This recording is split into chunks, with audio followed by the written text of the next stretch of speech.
Friends, आप सभी का आपके अपने यूट्यूब चैनल पढ़ाकू योद्धा में हार्दिक स्वागत है। फ्रेंड्स, आप सभी को मैं इस वीडियो में डाटा एंट्री ऑपरेटर के क्वेश्चन पेपर कवर करवाने वाली हूं, जिसमें इंडियन जीके और इसके साथ ही जो स्टेट जीके हैं उसके क्वेश्चंस इसमें होंगे। ये जो क्वेश्चन पेपर मैं आप सभी को कवर करवा रही हूँ फ्रेंड्स, वो बिजली विभाग के अंतर्गत जो डाटा एंट्री ऑपरेटर का पोस्ट आने वाला है उसको मैं ध्यान में रखते हुए कवर करवा रही हूँ। तो आप सभी वीडियो को लास्ट तक देखेंगे अच्छे से, और जो क्वेश्चन इसमें पूछे गए उसके हिसाब से अपनी तैयारी को आगे कंटिन्यू करें। देखते हैं फ्रेंड्स, आज का सबसे पहला क्वेश्चन, उत्तर वैदिक काल में राजा के निम्नलिखित अधिकारी थे। पॉइंट पहला दिया हुआ है पुरोहित, दूसरा दिया हुआ है सेनानी, तीसरा है रज्जुक और चौथा दिया हुआ है ग्रामणी। तो जो उत्तर वैदिक काल है फ्रेंड्स, इसमें राजा के जो अधिकारी थे वो कौन कौन होते थे? पुरोहित, सेनानी और ग्रामणी। ठीक है, कौन? ग्रामणी।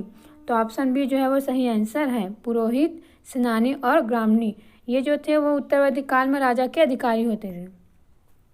अब आगे देखते हैं अगला क्वेश्चन है, निम्नलिखित में से कौन सी जोड़ी भारत में ब्रिटिश वायसराय एवं घटना सुमेलित नहीं है?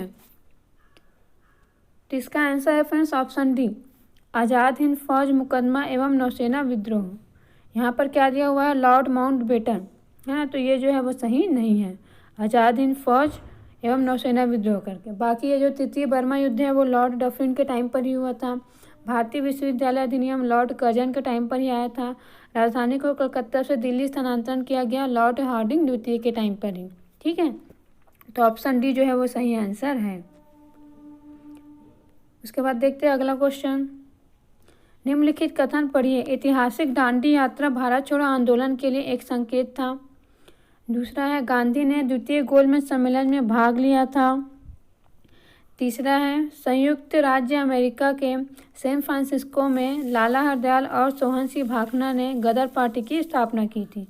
तो देखिए फ्रेंड्स, ये जो गांधी जी ने द्वितीय गोलमेज सम्मेलन में ही भाग लिया था, और संयुक्त राज्य अमेरिका में सैन फ्रांसिस्को में लाला हरदयाल जो थे उन्होंने गदर पार्टी की स्थापना की थी। ये दोनों ही सही है, तो ऑप्शन सी जो है वो सही आंसर है। कौन सा ऑप्शन? Option C. देखते हैं अगला क्वेश्चन, इस राज्य में कलचुरी राजवंश के निम्नलिखित शासकों ने अपनी पूर्व राजधानी तुम्मान से शासन किया। तो देखिए, तुम्मान में शासन करने वाले शासक कौन कौन थे? कलिंगराज थे। ठीक है, कौन थे? कलिंगराज थे, कमरराज थे और रत्नराज थे। ठीक है, तो ऑप्शन कौन सा सही होगा? 1, 2 और 3। तो ऑप्शन ए जो है वो सही आंसर है, चौथा का ए, कलिंगराज, कमरराज और रत्नराज। ये जो रत्नदेव प्रथम थे उन्हीं का ही नाम है रत्नराज, है ना। तो इसका आंसर है ऑप्शन ए। अब आगे देखते हैं अगला क्वेश्चन, निम्नलिखित में कौन सी जोड़ी इस राज्य में मराठा सूबेदार तथा घटना सुमेलित नहीं है? तो देखते हैं इनमें से कौन सा सुमेलित नहीं है। देखिए, जो बी है केशव गोविंद बस्तर में मुरिया विद्रोह, ये सुमेलित नहीं है। बाकी परगना पद्धति के प्रारंभ करने वाले कौन थे? विठल राव दिनकर जी ही थे। बीकाजी गोपाल के टाइम पर ही सरगुजा रियासत में उत्तराधिकार का संघर्ष हुआ, और महिपत राव दिनकर के टाइम पर ही फॉरेस्टर आए थे जो यूरोपीय यात्री थे। तो ऑप्शन बी जो है वो सही आंसर है, क्योंकि यही बस सुमेलित नहीं है।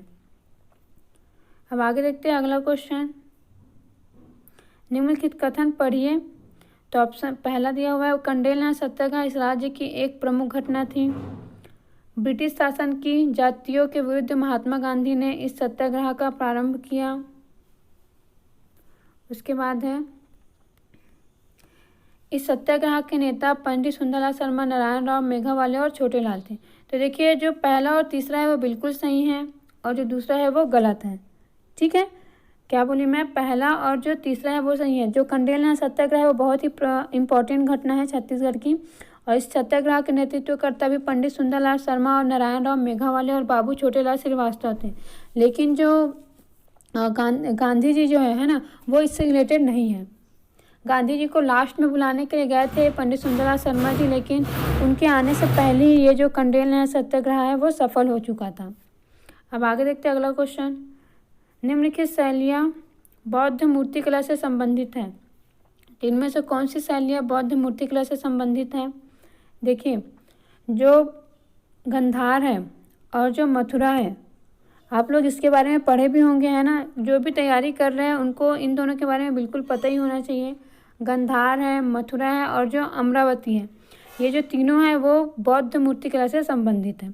कौन कौन सा? गांधार, मथुरा और अमरावती। तो कौन सा ऑप्शन सही है अपना ऑप्शन बी जो है वो सही है। कौन सा ऑप्शन? Option B. याद रखेंगे, गांधार, मथुरा और अमरावती, और ऑप्शन बी जो है वो सही आंसर है।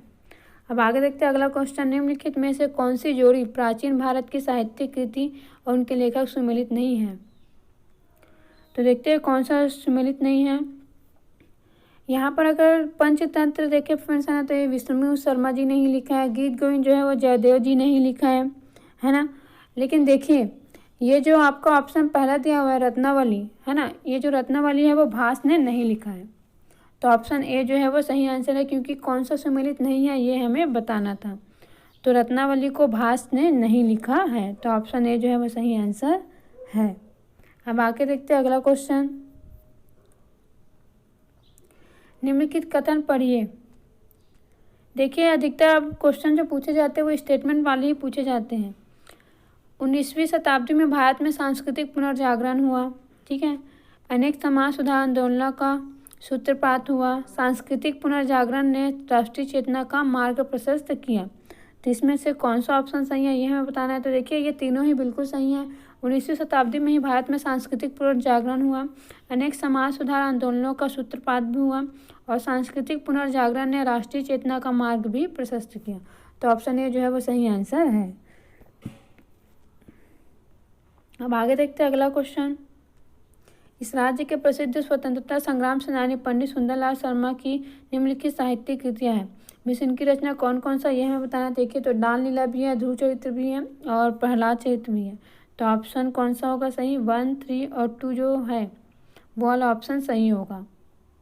तो इसमें ऑप्शन ए जो है वो सही आंसर है, 1, 2, 3 वाला, ठीक है। आगे देखते हैं अगला क्वेश्चन। अगला क्वेश्चन है, सूची फर्स्ट को सूची सेकंड से सुमेलित करें। इस राज्य के प्रमुख कलाकार एवं उनका क्षेत्र। तो देखिए फ्रेंड्स, यहाँ पर ऑप्शन ए दिया हुआ है, ऑप्शन नहीं मतलब पॉइंट दिया हुआ है, दुलार सिंह मंद्रा जी। तो ये फ्रेंड्स, ये नाचा के भीष्म पितामह कहे जाते हैं छत्तीसगढ़ में। झाऊ राम देवांगन ये पंडवानी से संबंधित है। सूरजबाई खांडे ये भरथरी से संबंधित है। देवदास बंजारे ये पंथी नृत्य से संबंधित है। अब आगे देखते हैं अगला क्वेश्चन। अच्छा, तो इसका आंसर क्या होगा? देखिए, इसका जो ऑप्शन है ना, इसको यहाँ पर नीचे में दिया हुआ है, मतलब इधर दिया हुआ था, तो वो तो मैं वहाँ आपको अच्छे से बता दी हूँ। तो यहाँ पर जो ऑप्शन कौन सा है वो सही होगा, ऑप्शन डी, ठीक है। कौन सा ऑप्शन? Option D. देखते हैं अगला क्वेश्चन। निम्नलिखित में से कौन सी जोड़ी इस राज्य की प्रमुख लोक संस्था तथा संस्थापक सुमेलित है। तो कौन सा सुमेलित है? नया थिएटर।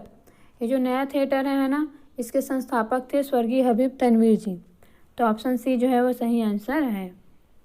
अब आगे देखते हैं अगला क्वेश्चन। इस राज्य की जनजाति गोंड का मूल नाम कोंड है ना, वो किस भाषा से निकला है। तो ये जो कोंड शब्द है फ्रेंड्स है ना, वो तेलुगु भाषा का शब्द है। कौन सी भाषा का? तेलुगु भाषा का शब्द है। अब आगे देखते हैं अगला क्वेश्चन।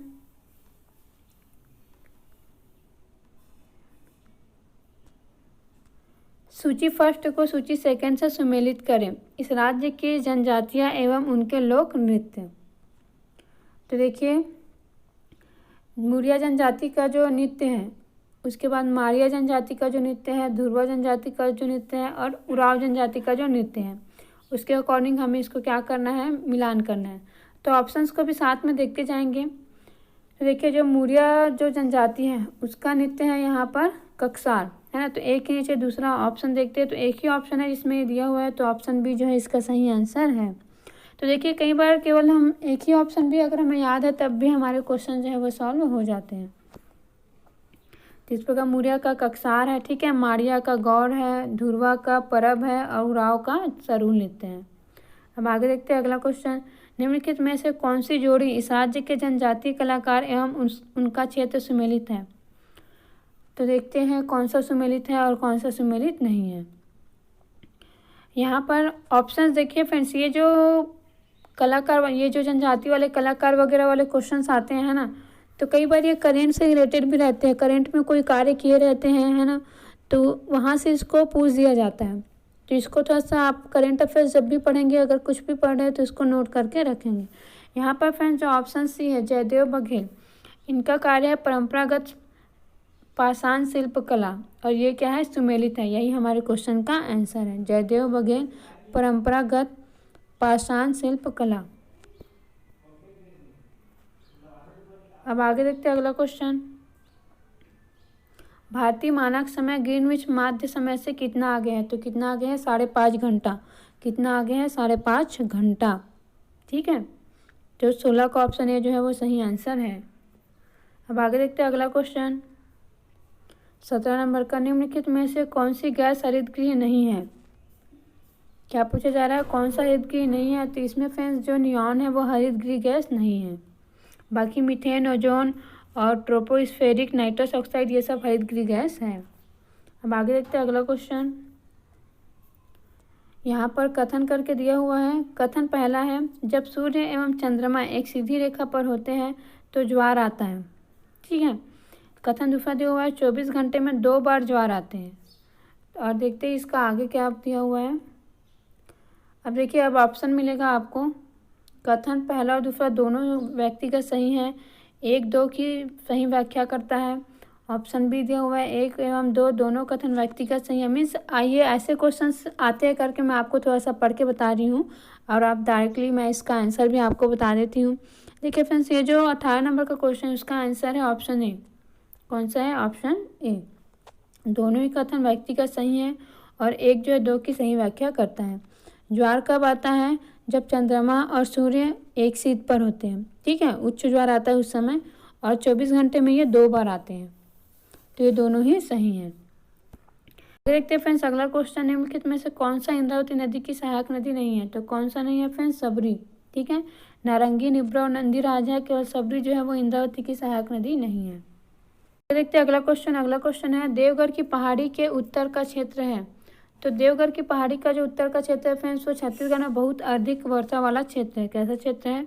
बहुत अधिक वर्षा वाला क्षेत्र है। अब आगे देखते हैं अगला क्वेश्चन। गोदावरी नदी प्रणाली एवं महानदी प्रणाली अलग होती है। मीन्स जो गोदावरी नदी प्रणाली है और महानदी प्रणाली है उसको अलग कौन करता है, ये आप सभी को बताना है। तो कौन करता है? केशकाल की घाटी। ठीक है, कौन करता है? केशकाल की घाटी। अब आगे देखते हैं अगला क्वेश्चन। 2018-19 की प्रथम तिमाही में भारत के सकल घरेलू उत्पाद की वृद्धि दर क्या थी? तो ऐसे क्वेश्चन जरूर पूछे जाते हैं ना, प्रथम तिमाही में क्या था जीडीपी में, तो इसको आप सभी करेंट से ही नोट करेंगे। अब देखिए, आप उस समय जो था वो क्या था, इसमें मैं आपको आंसर बताऊंगी, लेकिन वो आपका आंसर अभी का नहीं होगा, अभी का कुछ अलग होगा। तो यहाँ पर तो आंसर है 8.2%। कितना? 8.2%। देखते हैं अगला क्वेश्चन। अगला क्वेश्चन है, वर्ष 2018-19 के प्रथम तिमाही में भारत के चालू खाते में उच्च घाटे का प्रमुख कारण कौन सा है? तो उच्च घाटे का प्रमुख कारण है उच्च व्यापार घाटा। क्या है? उच्च व्यापार घाटा। ये भी करेंट का ही क्वेश्चन है। अब आगे देखते हैं अगला क्वेश्चन। भारत के लिए धारित विकास लक्ष्य के अंतर्गत 2030 तक मातृत्व मृत्यु अनुपात में प्राप्ति का क्या लक्ष्य है? मीन्स 2030 तक जो मातृत्व मृत्यु का जो रेशियो है उसको कितना करना है, इस प्रकार से लक्ष्य भारत सरकार के द्वारा रखा गया है, आपको ये बताना है। ठीक है, तो कितना लक्ष्य रखा गया है? 70। कितना? 70। अब आगे देखते हैं अगला क्वेश्चन। वर्ष 2017-18 में इस राज्य के सकल घरेलू उत्पाद में स्थिर कीमतों पर किस क्षेत्र का योगदान अधिक है? तो देखिए, राज्य में सबसे ज़्यादा जो योगदान है वो है द्वितीय क्षेत्र का। कौन से क्षेत्र का? द्वितीय क्षेत्र का। अब आगे देखते हैं अगला क्वेश्चन। वर्ष 2018-19 में चना का उत्पादन बढ़ाने हेतु प्रति एकड़ कितनी राशि प्रोत्साहन के रूप में इस राज्य के द्वारा दी जाएगी? तो चना का उत्पादन बढ़ाने के लिए प्रोत्साहन के रूप में कितना दिया जाएगा, ये उस समय का करेंट का क्वेश्चन है। तो ये है 1500 रुपये इसका आंसर। ठीक है, अब आगे देखते हैं अगला क्वेश्चन। इस राज्य के कितने जिलों को पूर्ण जैविक खेती के रूप में विकसित किया जाएगा? तो कितने जिलों को विकसित किया जाएगा? 5। Option C. अब आगे देखते हैं अगला क्वेश्चन। अगला क्वेश्चन है, विद्युत का अधिक उत्पादन होने के कारण कौन सा उद्योग इस राज्य में एकीकृत उद्योग में शामिल नहीं है? तो कौन सा शामिल नहीं है? बॉक्साइट। Option D. अगला क्वेश्चन है, इस राज्य के किस जिले में एकीकृत अधोसंरचना विकास केंद्र की स्थापना की जा रही है? तो कौन से जिले में की जा रही है? कांकेर में। ठीक है, कहाँ पर? कांकेर में। अब आगे देखते हैं अगला क्वेश्चन। 31 मार्च 2018 तक जिला खनिज न्यास संस्थान न्यास कोष के अंतर्गत इस राज्य के कितने ग्राम आदर्श ग्राम के रूप में चिन्हित किए गए हैं? तो देखिए ये सब चीज़ें कई बार इकोनॉमिक सर्वे में भी दिया रहता है ना, और करेंट के भी क्वेश्चन बनते हैं। तो आप दोनों को अच्छे से ध्यान से देखेंगे तो आपको इन सब का आंसर मिल जाएगा अब भी। तो इस समय उसका आंसर क्या था? Option C 56। ठीक है, कितना? 56। देखिए फ्रेंड्स, आगे भी बहुत सारे क्वेश्चंस हैं, पर आज हम इस वीडियो में केवल 30 क्वेश्चन ही कवर कर रहे हैं। ठीक है, नहीं तो वीडियो जो है बहुत ज़्यादा लंबा हो जाएगा और आप सभी जो है अच्छे से एनालिसिस नहीं कर पाएंगे। तो अभी मैं जितने भी क्वेश्चंस करवाई हूँ फ्रेंड्स, उसको आप सभी ध्यान से एक बार और देख लीजिए, और आपकी तैयारी इतनी है कि नहीं इसको थोड़ा सा चेक कर लीजिए।